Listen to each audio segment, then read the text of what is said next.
Hi, everybody. Thanks for coming this morning. For those of you who don't know me, I am Sandra Clancy, and I'm the co-chair of the Family Advisory Council, which is comprised now of 17 parent members, along with hospital staff and leadership, who meet on a regular basis to collaborate around making sure that children here at this hospital receive the best care possible with the patient perspective included. So every year for the last 6 years, we have, the Family Advisory Council has organized a grand rounds that features a parent and patients, and that is the case today. The Family Advisory Council is a very active group. We do all sorts of things. Parent members have interviewed nurse director candidates. Parent members have worked with the quality and safety team on staff trainings. We have parents on 7 hospital committees. We speak with interns about the parent experience of bedside rounding. And most recently, the Family Advisory Council gave really helpful feedback. Well, we hope that the Patient Gateway folks thought it was helpful about access for children who have special healthcare needs. So we have, as I said, an incredibly active and engaged membership, and it's my complete pleasure to work with them. So the panel today, the grand rounds today, excuse me, I'm so sorry, I had my back to you, is titled Kids Showing Kids, Pediatric Radiation Oncology Peer Mentoring Program. And I am delighted to have a small part in highlighting this family-centered program. So let me get started with introductions, and our panelists are scattered. So that's okay. So Rachel Bolton is a nurse who works in radiation oncology and really initiated, along with Ario, the peer mentor program. So Laura Dickman, social worker, provides psychosocial support to children, adults, and families as they undergo radiation treatment. And Caitlin Wallace, child life specialist, supports children, siblings, and parents as the children undergo radiation treatment. And I could present full bios for each of the members with all of their degrees, but let me just say that over the months that I've met with them, this team, I have been so impressed with their expertise, their knowledge, their professionalism, how thoughtfully they have put together the peer mentoring program, and how thoughtfully they care for children and parents. And if I have a tiny part in highlighting the work that they do, it's an amazing thing. So I will leave introductions to the star of the show and his parents to Rachel. So Rachel. Thank you. So let me just introduce, this is Ario. He is now 14, and we met him when he was 7. This is his mom, Zore, and his dad, Navid. Parents have been amazing throughout the entire journey and very helpful and supportive during the mentoring program.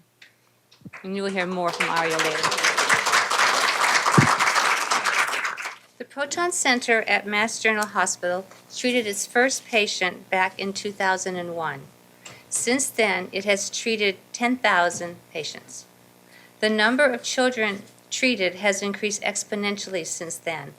Presently, we treat about 15 to 20 children daily, some as young as 12 months. And in the past year, we have treated 120 children, and we see approximately 20 new consults a month. These children have tumors of the brain, spine, eye, bone, head and neck, or abdomen.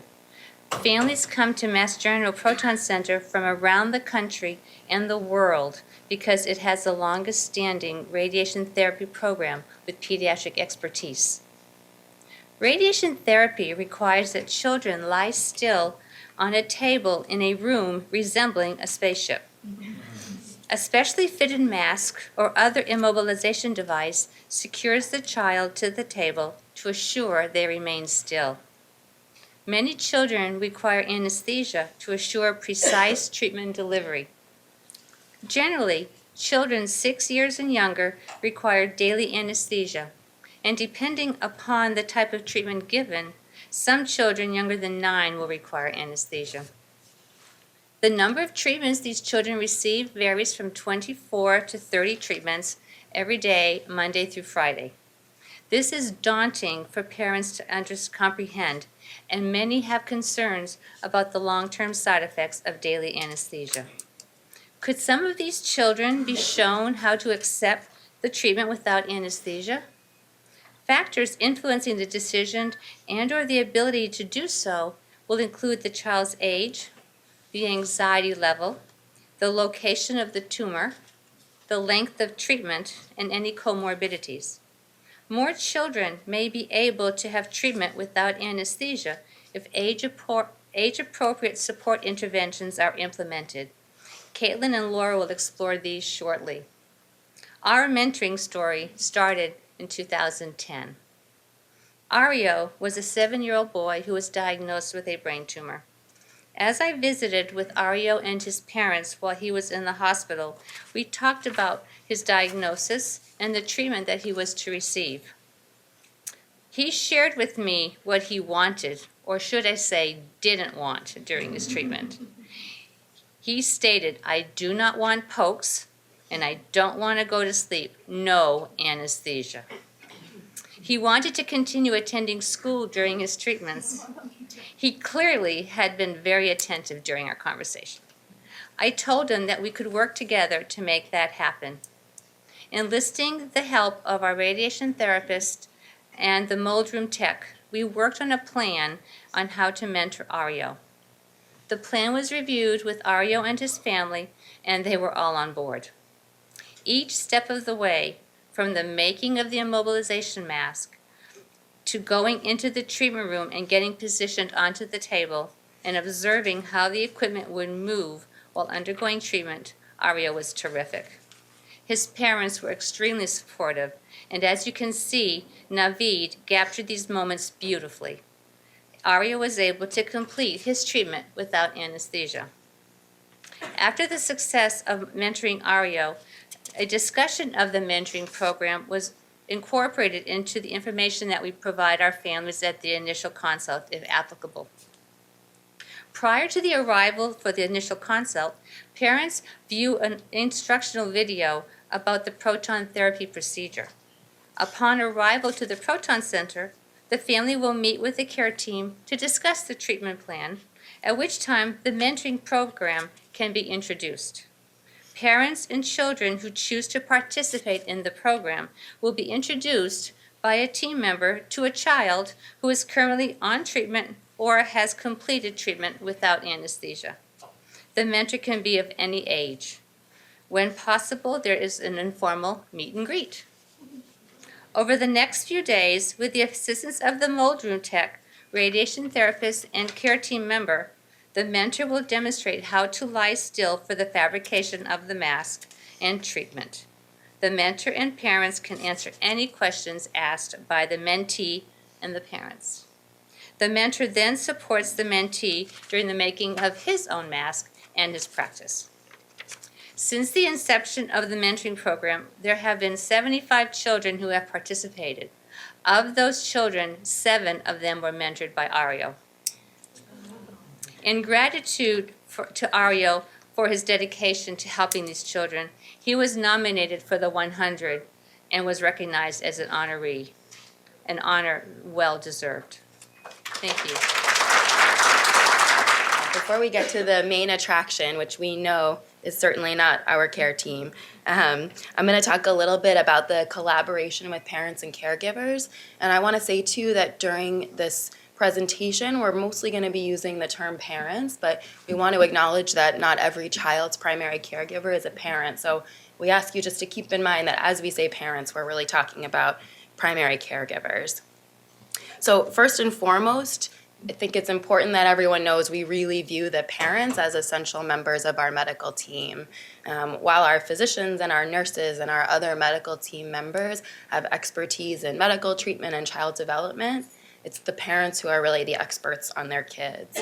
And for that reason, it's very much a collective effort to decide which child might be appropriate to forego anesthesia.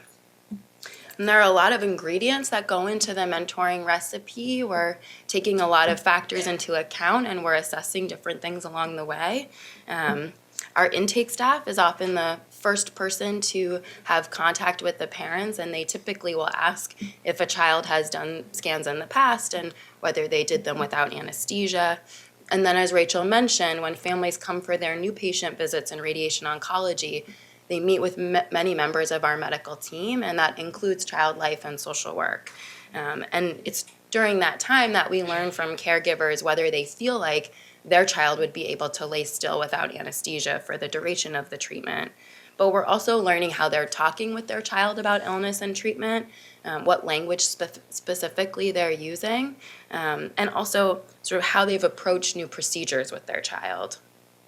And we know that it's crucial to get parents on board with the mentoring program because kids are really taking their cues from their parents. While the mentoring program actually physically takes place in the hospital, the process of preparing a child for treatment is really something much more comprehensive, and much of it occurs within families as parents are talking with their kids about what they can expect, and also providing some reassurance and encouragement that they can manage this. So in determining when a child might benefit from the mentoring program, the recipe really includes a combination of assessment and teaching and a lot of learning from parents and families about what is really going to help a child do best in this setting. And part of that is trying to make sure we're tailoring the mentoring experience to really meet the needs of that individual child. And then in the interest of time and as a complement to what Caitlin is about to share, we wanted to talk about one quality of life consideration that might not be obvious to people who are not very familiar with proton treatment, and that relates to nutrition. So one of the challenges we hear from parents who have a child undergoing treatment for cancer is trying to get enough calories into them while they're on treatment. Treatment is disruptive in terms of your routine in many ways, but it also often is accompanied by symptoms like nausea and vomiting, which reduce a child's appetite or certainly their interest in eating. Our children who require anesthesia have to follow NPO guidelines, which really means that they're not able to eat until after their treatment and after they've recovered. So unfortunately, that means fewer hours in the day for parents to get appropriate and sufficient nutrition into their kids. And I want to be very clear to say that we're so lucky to have a wonderful clinical dietitian on our team who supports the families whose children do require anesthesia to make sure that they're getting the nutrition they need. But if a child is able to undergo the treatment without anesthesia, it simply offers more hours in the day, which can alleviate some of the pressure that parents are feeling. And in the same way that they have more hours in the day for eating, they also have more hours in the day for fun and activities. And so the family has the freedom to really organize their day in whatever way best suits the need of the family and of their child. And I'm going to leave it at that and let Caitlin take over. So partnering with the caregivers, we offer teaching using the language families utilize at home surrounding diagnosis, scans, and treatment. Even prior to arrival in radiation oncology, some patients have seen a preparation book outlining the flow of treatment, immobilization devices, and the requirement of holding still. This step-by-step preparation book has been shared with child life specialists at outside institutions. Once the team, the parents, the patient, and the medical staff decide to engage in the mentoring process, we use preparation materials to teach and to present the information in a non-threatening way. Our radiation oncology team shows families a teddy bear with its own mask, demonstrating that the mask is made specifically for each patient. We explain that the mask is used to help remind kids to hold still during treatment, therefore using our preparation materials to outline the role of the child in successfully completing their treatment. Here's also a real sort of size mask here. This is a learning process, a process in which the staff learns about the language used at home to best support the patient and family, and in which the staff teaches the families language to utilize at home to assist with preparation and with coping.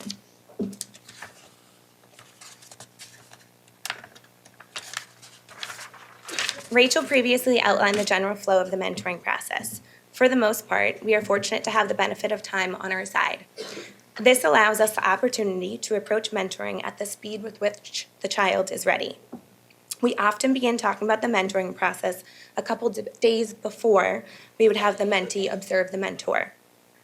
This offers the time and space for patients and families to come back with any questions or concerns that may arise.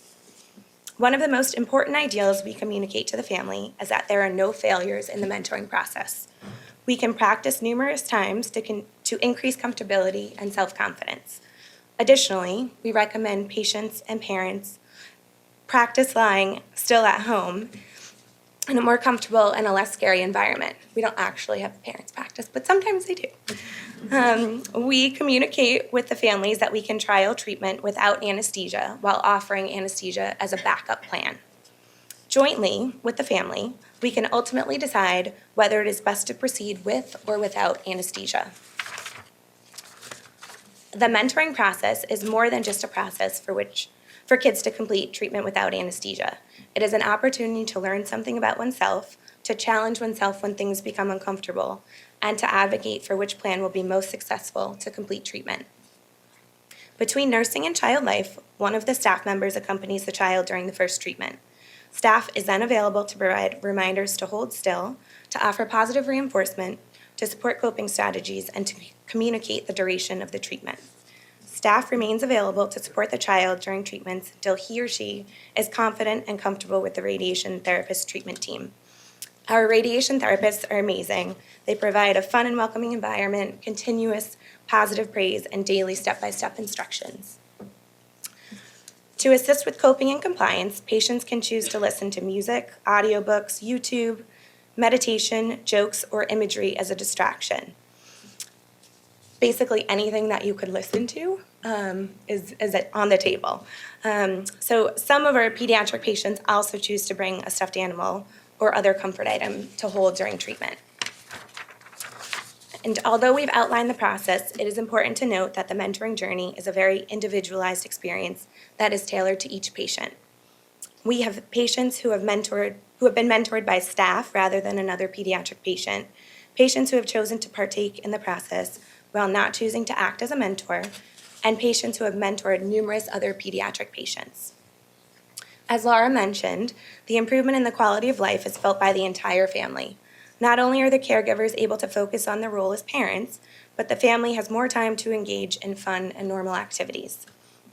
Within the hospital, patients have more time to participate in art therapy, music therapy, and hole-in-the-wall activities. In fact, art and music therapy are often encouraged prior to radiation treatment to create a calm and confident mindset. As Rachel mentioned, many of our families travel from afar to receive their proton radiation therapy. Therefore, completing treatment without anesthesia provides more time to explore Boston, to visit museums, monuments, parks, and playgrounds. An added benefit of the mentoring process is that it offers an opportunity for learning and for growing, for teaching and mastery, for social development, and for feelings of success. Conversely, traveling to a new institution and city can be a very isolating experience. Although not the goal of the mentoring program, a secondary benefit is that friendships are often created. So I know we are, and I'm sure everyone else here is ready to move on to the more interesting thing, which is hearing directly from our kids and our families. So this first family you will hear from is a letter from the mother of Kano, who is a 6-year-old child who was mentored to receive proton treatments without anesthesia. In doing so and completing treatment without anesthesia, she was therefore able to avoid the placement of a portacath. So Kano's mom writes, "My daughter is 6 years old and she received proton radiation without sedation. The proton team here at MGH had more confidence in my daughter than I did. I think that was the key to her success in staying still for 20 minutes throughout the duration of treatment each day. The mentoring program brought a sense of relief not only to my child, but also to us as parents. Watching a child her age go through radiation without sedation definitely made us feel more confident that this is something that can be accomplished. It made us less anxious since we were able to see beforehand what to expect. If I were to give advice to other families, it would be to know your child and to understand what works for them. For my daughter, we practiced using a colander from the kitchen to simulate the mask she would put on once inside the gantry. We tried audiobooks, music, a YouTube channel for it to be an aid for her to stay still, but none of those worked. 5 seconds was the most that she could do. We discovered that she did better quiet. I tried not to distract her, but started telling her how many minutes had passed. That's when we realized a stopwatch that announces aloud the minutes that have lapsed would work for her. We used the Runkeeper app through the 31 treatments she was at the Proton Center. There was one time my daughter had a mild fever. It was then we realized how lucky we were that we didn't have to worry about her port being infected. And also, it's 2 less surgeries, no fasting the night before, and 31 less anesthesia treatments. Every day at the Proton Center was an easy 20 minutes in and out. We had the rest of the day free, so we had time to explore Boston and also keep up with her schoolwork.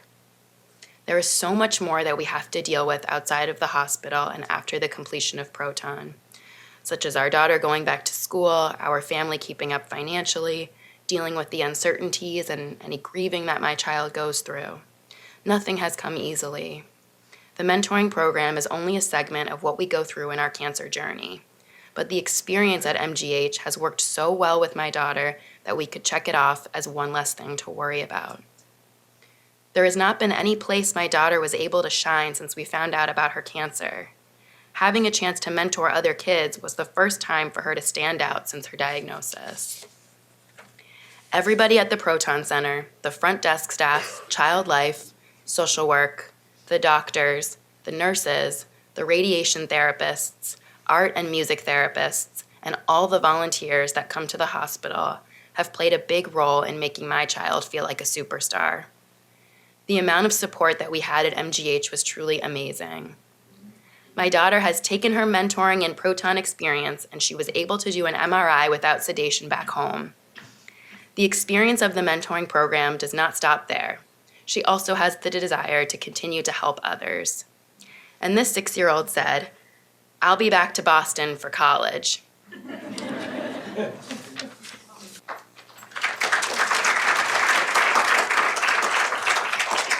And so next up, you will hear from Anselm, who's an 11-year-old, who is one of the most supportive and compassionate mentors I have ever witnessed.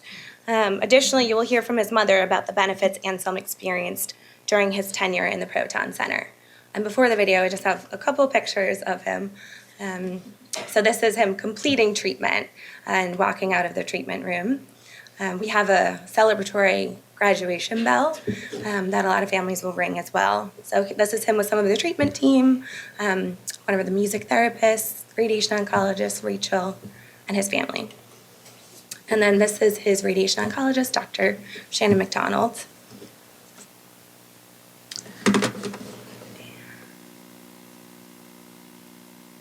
Hi, my name is Anselm Wan. I'm in 5th grade.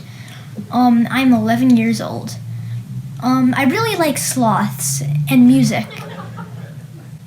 What was it like to mentor someone? I felt really happy that I was mentoring somebody because it meant that I was helping somebody get through a hard moment in their life. Did you learn anything about yourself through your treatment and through mentoring? Well, I guess I learned that sometimes, well, a lot of the time, people have to help each other, especially in the darkest times. Tell us about music therapy. Well, music therapy really helped me get through radiation because every day, instead of dreading the radiation, I looked forward to music therapy at the Proton Center. And that feeling just kept me going every day. Do you have a favorite memory from the Proton Center that you'd like to share? My favorite memory was probably playing music with the kid that I was mentoring, Nathan, and also with the music therapists. Outside of the Proton Center, did you have a favorite thing in Boston? Like, what was your favorite part about our time we spent in Boston? I know you love the bagels. Oh yes, we went to Finagle a Bagel every morning to get fresh bagels. Go ahead. I'd just like to say thank you to Caitlin, Rachel, Marissabel, and Hannah, and all of the other doctors like Dr. McDonald who helped me get through this tough time. And so now here is a video of Anselm's mother. The mentoring program really helped Anselm. It gave him authority. So instead of being the uncertain child who was being treated, he was suddenly the expert who could help other people, and it gave him power, and it sort of put him in charge of his situation, which really helped. The amazing team at the Burr Proton Center made all the difference. I couldn't have imagined that we would have such an extraordinary time in Boston. When Anselm looks back on his cancer treatment, he will remember all the wonderful people he met. He will remember music therapy. He will remember the other children he met. The actual radiation part, I haven't heard him mention once. The machine and the mask and the whole thing, that is a blip in his memory of his time in Boston.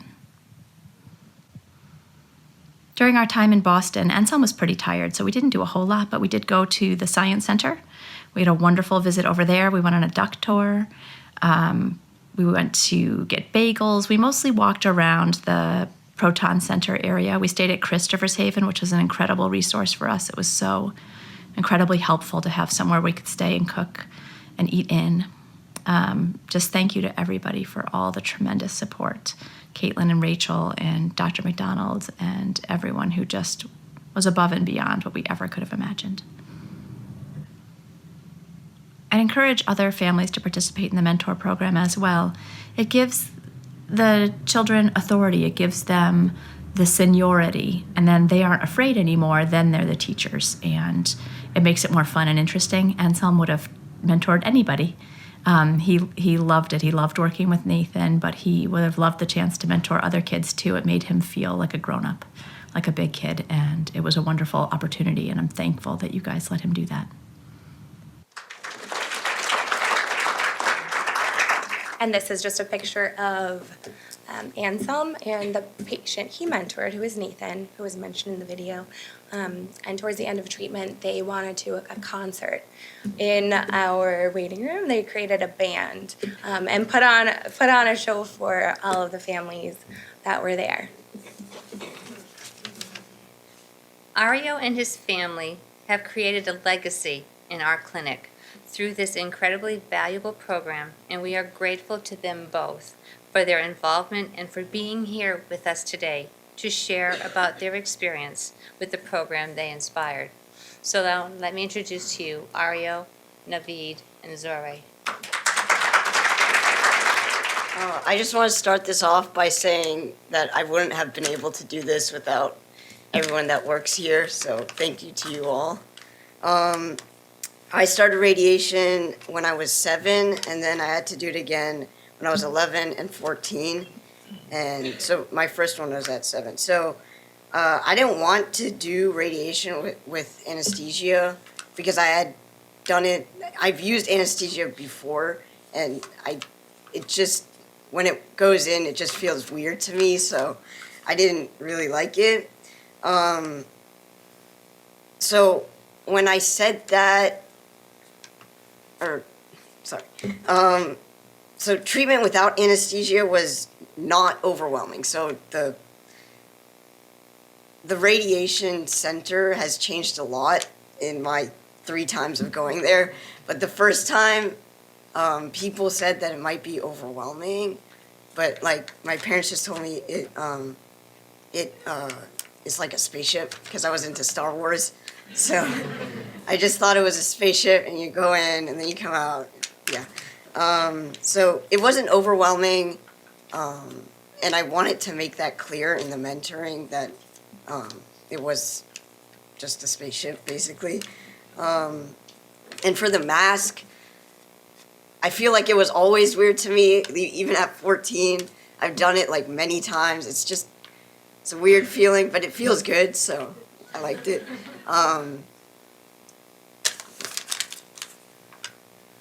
Sorry. So when I started mentoring, the first person I mentored, at first it was awkward because I'd never done anything like that before.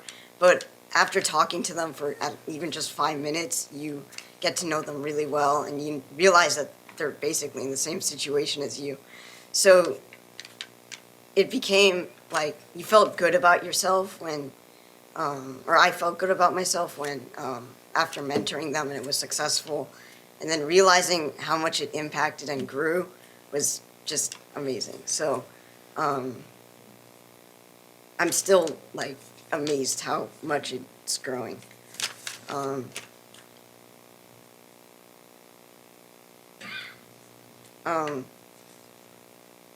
Over time, I got used to being a mentor, and so obviously it wasn't awkward after the first time. But yeah, so the mentoring really means a lot to me. So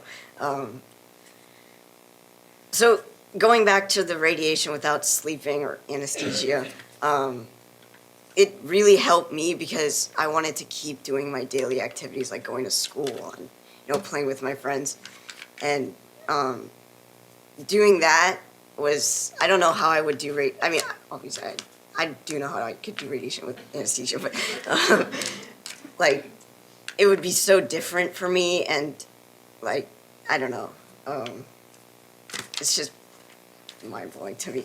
But I like the fact that, like they said, you come in and you go out and it's like 20 minutes. I think my record was like 10 minutes. We're trying to beat that. It has helped with my fundraising too, because I ride for the GSQ, and all of this story just helps with fundraising.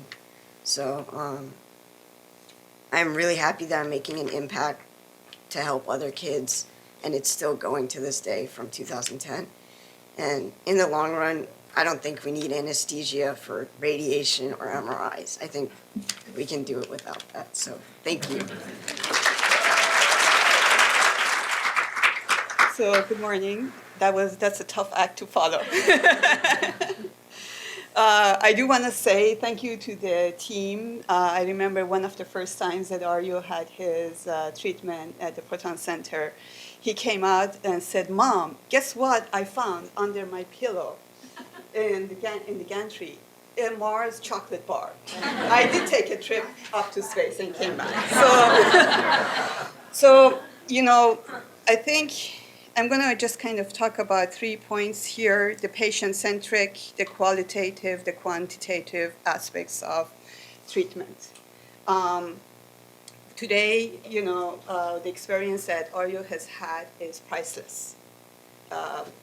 You hear and you heard from all the members of the team that there's a lot that goes into this program. But once it starts and gets kicked off, it's sort of a natural flow of the river that everything kind of falls into place and so forth.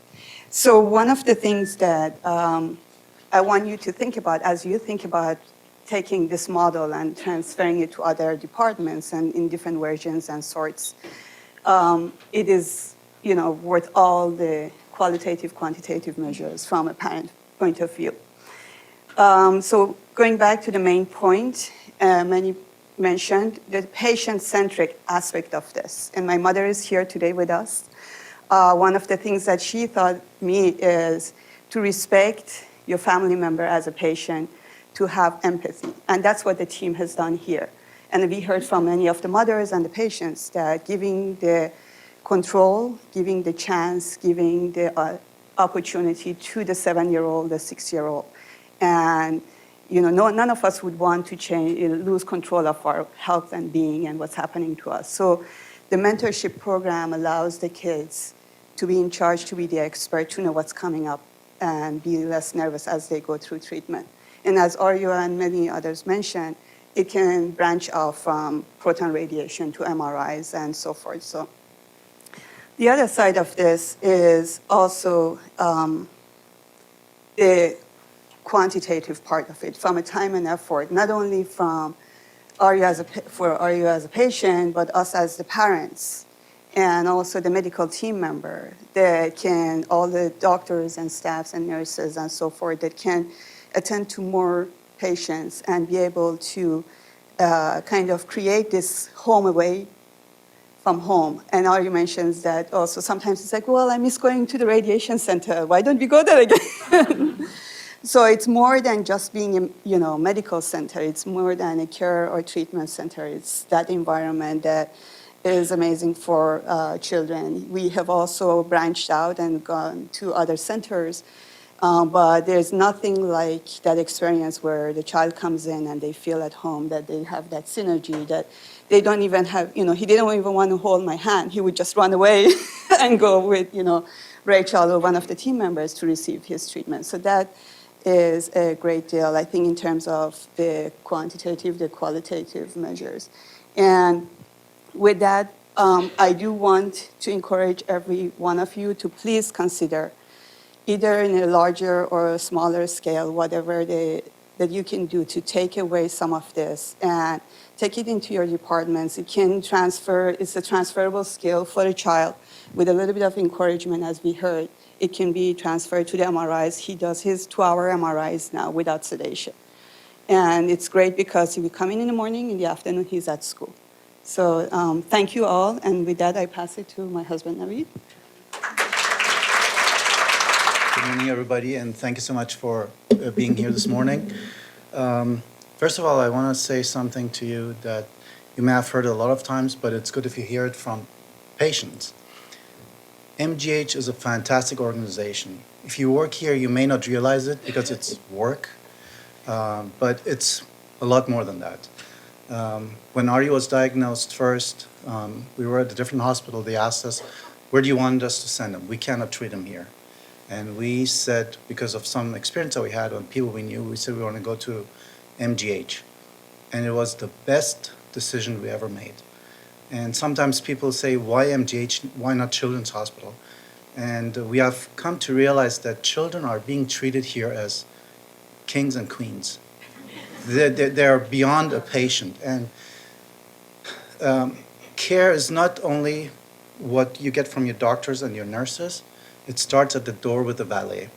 It goes all the way. And we see it in the cafeteria, everywhere that we go. So that was the first step. The second thing we realized was that we can fully trust the care team, whether it's the first doctor that we see, the surgeon, any doctor that we see. They tell us that's the best what we can do, and we just trusted them. And here we are after 8 years. In that process, I think we brew up a perfect storm with Rachel being there. Are you being willing to try something new? That's the character he has. He is always willing to take a challenge. He never says no, and he gives it his best. And we usually get a very good outcome out of it. And of course, my wife being very supportive of this. And we engaged with Rachel, and this whole program started. But it also showed us something else. Sometimes you are in a very bad situation and you think the world has crumbled down on you. But what if you look at what the outcome could be? There could be a lot of good things coming out of that. And I think that Aryu's situation was one of those cases. Just imagine, like, because of the mentoring program, we suddenly moved from the patient-parent side to the caregiver side. And we had our first chance to give back what the hospital is giving us. After that, we got involved in a lot more things. There's a Grand State Quest bike ride every year. A year and a half after Aryu was diagnosed, we started participating. I did the 50-mile bike ride. Aryu did the last 2. So we rode in together. This is the 7th year we're doing it. Last year, Aryu rode 25 miles. And with other efforts, we had like marathon runners running for us. We essentially have Team Ario now. We also participate in the Swim Across America, which is coming up this Sunday for MGH. We're only 12 swimmers, so if you want to join us, let me know. But with that and other efforts within the hospital, Team Ario has raised over $350,000 for the Pediatric Cancer Center.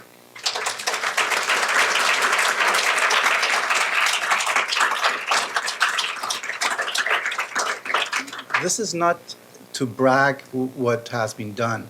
It shows you that there are so many ways to give back, and I would probably say it started with the mentorship, because Rachel empowered us, empowered Ario, showed us that things can be done. You don't have to be an employee or a special person. You can be anyone, and you can do that. We love this place, and as Zora mentioned, Ario loves to come back here. For whatever reason it is. And the people are just amazing. Like, we don't think that we are coming to get a treatment. We think that we are going to a fun place. And that's the message that outside of the hospital we tell everybody. Like, anyone who has children who need care, or even adults, we tell them how amazing you guys are. So hear it from us and believe in yourselves, and don't give up what you're doing. Thank you so much. I don't usually pop up during grand rounds and say things, but I feel compelled to do it today. You have really taught us so much this morning, and I, for one, am very grateful for that. Probably taught me even more than you realize. I learned just before the conference today that I actually saw Ario as a patient when he was about a year old or so. Was it 3 or 4 years old? I didn't recognize him. And so when you start talking about how you taught other children how to deal with this, and you feel very good about that, I can't go near an MRI machine without some Ativan, and the more Ativan, the better, actually. And Ativan is a sedative, as you know. And so after this is over, I'm going to take your phone number, and you and I are going to have some sessions so that in the future, if I need another one of those, go near another one of those machines, I'll be able to do it with some music and a Mars bar. That's what I'm looking forward to. Ario will be there. I'm counting on it. And so to Rachel, Laura, Caitlin, Sandy, and you and your family, thanks so much for teaching us so much this morning. This is what pediatrics is all about. We're often asked, what pushed you to go into pediatrics? I think if you just listened to Grand Rounds this morning, you'd know what pushed all of us here who are in pediatrics to do it. And it is this sense of being part of a family. Not only that we take care of families, they're central to who we are and what we do, but that we're part of a family, and we work as part of a family, and that's one of the largest lessons that we heard this morning. So thank you so much to all of you. Ario, you're a star, and I'll leave it now to other questions.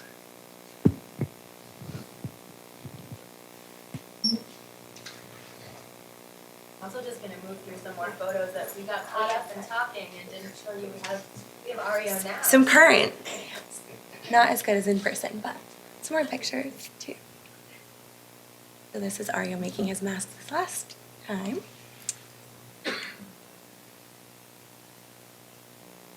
And this also shows you how the Proton Center has changed since 2010. So now there's lighting, there's a floor in there. Proton Center has also grown.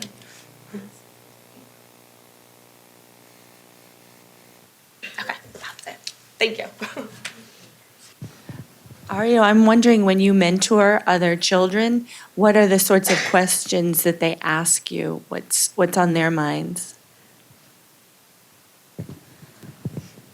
I think the most or the most common question is it scary?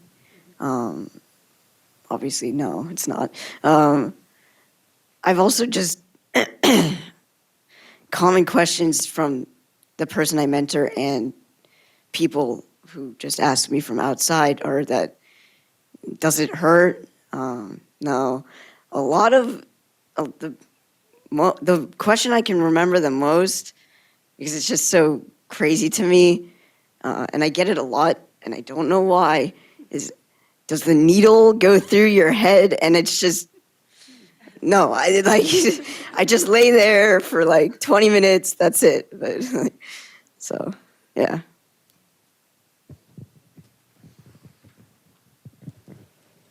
So this is a question for the staff people who set this up. There's always considerations regarding HIPAA and how you set up these mentoring programs, and we get caught up sometimes in the red tape of that. Are there any considerations, privacy issues? Did you have the mentors go through the volunteer program at all? I know as we've tried to set up a mentoring program in our IBD program, we've had a lot of those considerations. So thank you so much for asking that. And this is sort of a newer question that's come up for us and a dialogue we'd love to have, because sort of the more classic idea of what a mentoring program looks like involves a lot more information sharing than this particular program. We have not had to jump through as many hoops. That said, we are interested in thinking about, are there better ways to prepare families? So in this program, we're really not giving any information away. So we don't have to share what diagnosis is. We don't have to share ages. We don't have to share really much protected health information. So we get the consent from both families to participate, and we introduce them. And then the extent of it is really laying on the table, showing what it looks like, showing what it is to stay still, so it seems more manageable to the child who's being mentored. And anything that happens from there, any information that's shared, isn't really facilitated by us. That happens outside of the hospital of the volition of the families. I know Caitlin mentioned that that's been a secondary gain. That wasn't our initial intention, but many families do decide to continue the relationship. I can just elaborate. As we worked with the parents, with the mothers, we met with the mothers or the fathers. They weren't really interested in what was exactly Ario's detailed diagnosis or treatment. They only asked, okay, did he go through radiation? For how many sessions? For how long? And did he do it with sedation or not? And that was the general conversation. So that was the initial question that they came up with, and then as the friendship, and we love socializing. So as we became more friends with them, then there was more natural flow of exchange of information about the treatment. But in the initial meetings, all they needed to know was that yes, he did go through a proton radiation treatment for 5, 6, 7, 8 weeks, and did he do it with sedation or not? Great job, Ario. Have you done any presentations to your classmates at all? And have you published any of your work?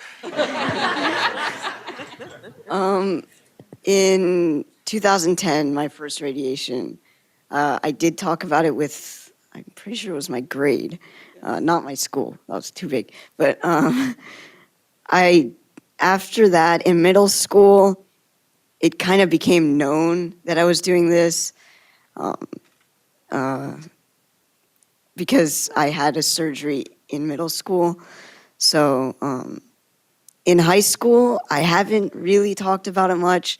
I did end up having a surgery in high school too, so everyone kind of found out, but I haven't really talked about it, so no, not yet in high school. Maybe.